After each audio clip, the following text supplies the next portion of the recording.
अस्सलाम वालेकुम। Home management के सिलसिले जी एक नई वीडियो सां गॾु हाज़िर आहियां। असां सभु पंहिंजे घरनि में रहूं था, चाहे उहे किराए जा घर हुजनि, चाहे असांजा पंहिंजा ज़ाती घर हुजनि, नंढड़ा हुजनि, वॾा हुजनि, सिंपल सादा हुजनि या आलीशान हुजनि। उन्हनि खे रनिंग में रखण जे लाइ, उन्हनि खे रवां दवां रखण जे लाइ असांखे कुझु औज़ारनि जी ज़रूरत ज़रूरु पवंदी आहे। हर घर में हूंदा आहिनि, जीअं पानो, पकड़, हथोड़ी, पेचकश, टेस्टर, कैंची। ये शयूं असांजे सभिनी घरनि में हूंदियूं आहिनि ऐं इहे असांजे रोज़मर्रा ज़िंदगीअ में कमु थियूं अचनि, लाज़मी हिसो आहिनि। इन्हनि खां बग़ैर असांजो कमु न थी सघंदो। हर घर में इहे शयूं हूंदियूं आहिनि, पर अक्सर इन खां पहिरियों बि जीअं मां फर्स्ट एड बॉक्स जी ॻाल्हि कई हुई, त जेकॾहिं उन्हनि जी हिकु जाइ मुक़ररु न हुजे, इन्हनि औज़ारनि जी, इन्हनि टूल्स जी का हिकिड़ी जाइ मुक़ररु न हुजे, त पोइ असांखे ज़रूरत जे वक़्तु परेशानी थींदी। कंहिं बि माण्हूअ खे उन जी ज़रूरत आहे, घर जे कंहिं बि फ़र्द खे कंहिं कम लाइ। भई हथोड़ी किथे आहे, ॻोल्हींदा वरितो, पानो कंहिं खयो, पेचकश कंहिं खयो, पकड़ कंहिं खई, अलाए किथे आहे, छो त उन्हनि खे कंहिं मुक़ररु जाइ ते रखियोसीं ई न। हर कंहिं यूज़ करे पंहिंजे हिसाब सां किथे न किथे रखी छॾियो। त इन सां ईअं करण सां ॾाढी मुश्किल थिए थी, ॾाढी परेशानी थिए थी। इहो हिकिड़ो ॾुखियो कमु आहे ऐं जॾहिं एमरजेंसी हुजे ऐं उहो औज़ार न मिले त केॾी ख़्वारी आहे, टाइम वेस्ट आहे। मिसाल जे तौर ते अचानक को नलको भॼी थो पए, को पाइप फाटी थो पए, को बिजलीअ में को मसइलो थो थी वञे, त जेकॾहिं उहो असांखे ज़रूरत वारो औज़ार अवेलेबल न हूंदो टाइम ते, त ॾाढी ॾुखियाई थींदी। त बहितर इहो आहे त उन्हनि खे मैनेज कजे, मेंटेन कजे, उन्हनि खे कंहिं हिकिड़े हंधि रखिजे, उन्हनि जी का हिकिड़ी जाइ मुक़ररु कजे ऐं घर जे सभिनी भातियुनि खे पाबंद कजे त जितां खणनि उते ई वापसि रखनि, त जीअं कंहिं बि ज़रूरत जे वक़्तु ॿिए कंहिं इंसान खे परेशानी न थिए। ॿी ॻाल्हि त उन्हनि खे मेंटेन कजे, हिकिड़े हंधि जमा करे रखिजे कंहिं प्रॉपर जाइ ते। मिसाल जे तौर ते जीअं कंहिं बैग में रखिजे, हीउ हिकिड़ो बैग आहे, अहिड़े क़िस्म जो को बि चमड़े जो थेलो, कपिड़े जो थेलो, कंहिं बि तरह जो कोई थेलो हुजे, उन में हिननि सभिनी शयुनि खे हिकु हंधि जमा करे रखी थो सघिजे। या पाठे जो को मज़बूत दॿो, घर में मुख़्तलिफ़ शयुनि में मुख़्तलिफ़ बॉक्सिस ईंदा था रहनि, को बि मज़बूत दॿो, छो त हथौड़ी, पकड़ वग़ैरह इहे सभु हैवी हूंदियूं आहिनि शयूं, त जेकॾहिं पाठो सॉफ्ट हूंदो त जल्दी फाटी पवंदो। त को मज़बूत पाठे जो दॿो हुजे जेको लोह जी इन्हनि शयुनि खे वज़न खे बर्दाश्त करे सघे। या प्लास्टिक जो वॾी साइज़ जो को अहिड़ो बॉक्स आम अवेलेबल आहिनि, त ईअं हिकिड़ो टूल बॉक्स, टूल बैग पंहिंजो मेंटेन कजे ऐं ज़रूरत जूं जेके बि शयूं आहिनि उहे उन में रखिजनि, त उहा आसानी थी वेंदी, उहे हिकिड़े हंधि अवेलेबल हूंदियूं। ऐं उन्हनि जी जाइ बि का अहिड़ी मुक़ररु कजे जो कंहिं कमरे में न रखिजे, या त स्टोर रूम आहे, लाउंज आहे, अंगण में कोई कॉर्नर आहे, कोई कैबिनेट आहे, कोई कबट आहे। हर घर में का न का अहिड़ी जाइ हूंदी आहे जिते सभिनी जी पहुच हुजे, त उन में अहिड़ी कंहिं जाइ में उन जे लाइ बि जाइ ठाहिजे, उन बॉक्स लाइ, उन टूल बैग लाइ, त जीअं असांखे ज़रूरत जे वक़्तु उहे शयूं आसानीअ सां अवेलेबल थी सघनि।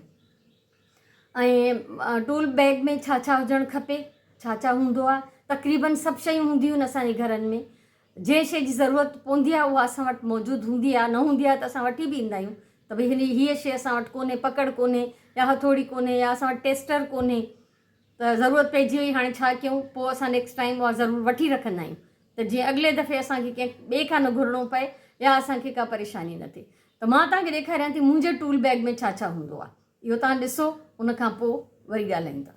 मां तव्हां सां पंहिंजे टूल बैग जो सामान, पंहिंजा टूल्स शेयर कयां थी, जेके मोस्टली घर में मां ई यूज़ कंदी आहियां, या कॾहिं कॾहिं को ॿाहिरां अची वञे कम वारो, को मुंहिंजो भाउ अची वञे, कंहिंखे कमु पइजी वञे, त पोइ उहे बि खणंदा आहिनि। सो सभिनी खां पहिरियों त टूल बैग में कैंची हुजणु ज़रूरी आहे। पेपर कटिंग जी कैंची आहे, हीअ आम तारूं, वायर वग़ैरह या टेप कटण जी कैंची आहे, ऐं कपिड़नि कटण जी कैंचीअ सां कॾहिं बि इहे कम न कजनि।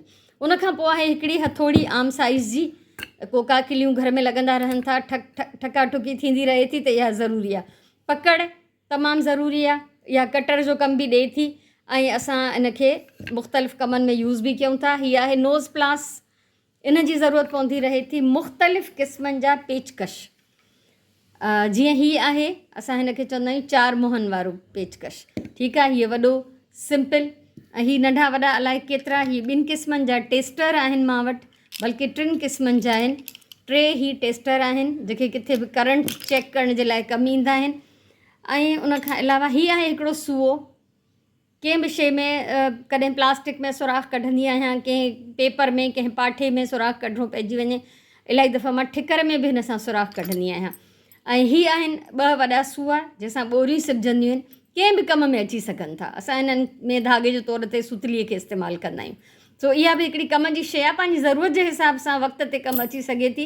हीउ हिकिड़ो सेट मूं वरितो हुयो जंहिंमें इहे 3-4 टूल्स आहिनि, ठीकु आहे। सो नंढा वॾा पेचकश आहिनि ऐं हीउ हिकिड़ो पानो टाइप कुझु आहे ऐं हीउ बि हिकिड़ो पेचकश आहे सन्हे मुंहं वारो, इहो आहे। उनखां सवाइ मूं वटि आहिनि हीअ पाना मुख़्तलिफ़ क़िस्मनि जा, जंहिंमां हीअ 2 नंढा त मुंहिंजे हीअ नंढो वारो त मुंहिंजी सिलाई मशीन जे खाने में हूंदो आहे अक्सर।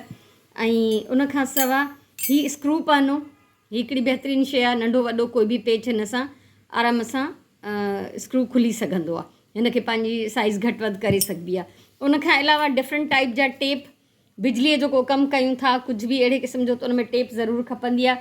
पोइ आहिनि मूं वटि कुझु कोका, हीअ अहिड़ा कोका आहिनि जिन खे असां चवंदा आहियूं मोचका कोका, जहिड़ा जुतियुनि में मोची हणंदा आहिनि न, ओड़ा कोका आहिनि पर थोरा वॾी साइज़ जा। त जीअं दरवाज़नि में मां कुझु हैंग कयां ऐं जिते मां चाहियां त मुंहिंजी काठी ख़राबु न थिए ऐं वॾो टुंगड़ो न थिए, उते मां यूज़ कंदी आहियां। हीअ आहिनि काठ में हणण वारा कोका, फ्रेश, इहे मूं घुराया रिसेंटली। हीअ आहिनि स्टील जा कोका जेके डायरेक्ट भित में बिना कंहिं ड्रिल जे लॻी वेंदा आहिनि। सो अहिड़े क़िस्म जूं शयूं, हीअ जेको सामान मुंहिंजे टूल बैग में आहे उहो मुंहिंजी ज़रूरत जे हिसाब सां आहे।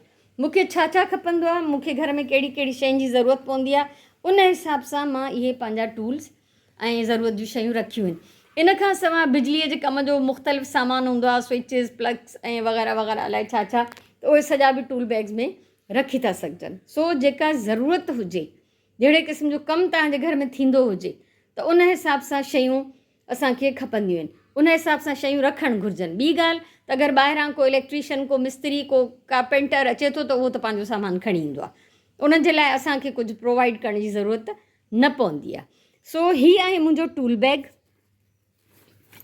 बेस्ट मुंहिंजो हैंडबैग हुयो कंहिं ज़माने में, पर एॾो मज़बूत ऐं एॾो बहितरीनु आहे जो हिन खे मां पंहिंजो टूल बैग ठाहियो आहे। ऐं हिन में अञा इलाही सारियूं शयूं पयूं आहिनि, बचियल सचियल सामान जेको बि न ठकाठुकी सां रिलेटेड हूंदो आहे, लोह जो कमु हुजे, कारपेंटर जो हुजे, छाजो बि हुजे, त उहे सभु शयूं बचियल मां हिन में रखंदी वेंदी आहियां।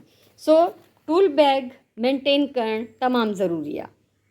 सो मूंखे उमेदु आहे त मुंहिंजे इन टूल बैग खे ॾिसी या मुंहिंजे हिननि ॻाल्हियुनि सां कुझु आइडिया आयो हूंदो तव्हांखे। जीअं मां चयो त हर घर में इहे शयूं अवेलेबल आहिनि, मौजूदु आहिनि, पर असां उन्हनि खे मेंटेन नथा कयूं, मैनेज नथा कयूं, ऑर्गेनाइज़ करे नथा रखूं, उन्हनि जी का जाइ मुक़ररु नथा कयूं, इन करे असांखे परेशानी थी थिए। त इन्हनि शयुनि जी जेकॾहिं असां का प्रॉपर जाइ मुक़ररु कयूं ऐं इन्हनि खे ऐं सभु घर जा भाती जेके जेके उन शइ खे खणनि था, इस्तेमालु कनि था, उनखे प्रॉपर जाइ ते वापसि रखनि, त ज़िंदगी में को मसइलो न थींदो। त घरनि खे सुहिणे नमूने रवां दवां रखण जे लाइ टूल बैग मेंटेन करणु तमामु ज़रूरी आहे। सो इनशाला वरी कंहिं ॿी कम जी वीडियो सां मिलंदासीं। तेसिताईं मोकिलायूं था। अल्लाह।